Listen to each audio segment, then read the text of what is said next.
75 চাইছি, 65 পর্যন্ত দাম করে। 1 লাখ, 1,10,000, 1,20,000 ভিতর গরু কিনলে ক্রেতারা ভালো গরু পাবে।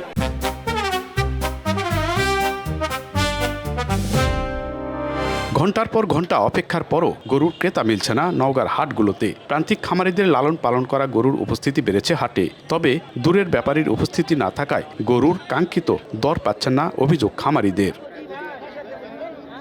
নওগাঁর চৌবাড়িয়া হাট বিপুল পরিমাণ গরুতে ভরে উঠেছে। লাল সাদা বাহারি রঙের গরুর সমাহার। চলছে ক্রেতা বিক্রেতাদের দর কষাকষি। 1 লাখ থেকে 3 লাখ টাকা দৃষ্টিনন্দন গরু নজর কাটছে ক্রেতাদের। সবার মুখে এক কথা, ভাই গরুর দাম কত? হাতে রয়েছে 2 সপ্তাহে কম পবিত্র ঈদুল আজহার জমজমাট কারবার। ক্রেতা বিক্রেতার এই কারবারে সবচেয়ে আলোচিত শব্দ, ভাই গরুর দাম কত। নিয়ে এসেছি নওগাঁর চৌবাড়িয়া হাটে। আজ এই হাটের সার্বিক আদ্যপান্ত জানাবো। গরু প্রচুর, কিন্তু ক্রেতা নাই। দাম বলে 20,000 30,000 কম কিনা থাকে। দুপুর পর থেকে ঘুরতেই আছি, গরু দেখে যাচ্ছি, কিন্তু 5 মিনিট 6 মিনিট গরু 3 লাখ পার, 5-7 হাজার বেশি এক মন, মানে ওজনের থেকে গরু প্রতি 30-35 হাজার বেশি।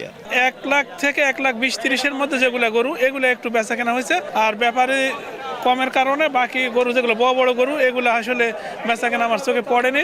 গরু প্রচুর খরচ, যে দাম বলছে ক্রেতারা দাম উঠছে না গরুর। এবার দূরের ব্যাপারীর উপস্থিতি কম, তাই পড়ে গেছে গরুর দাম। হাট ইজারা বলছেন, আশানুরূপ গরু কেনাবেচা না হওয়ায় পূরণ হচ্ছে না তাদের লক্ষ্যমাত্রা।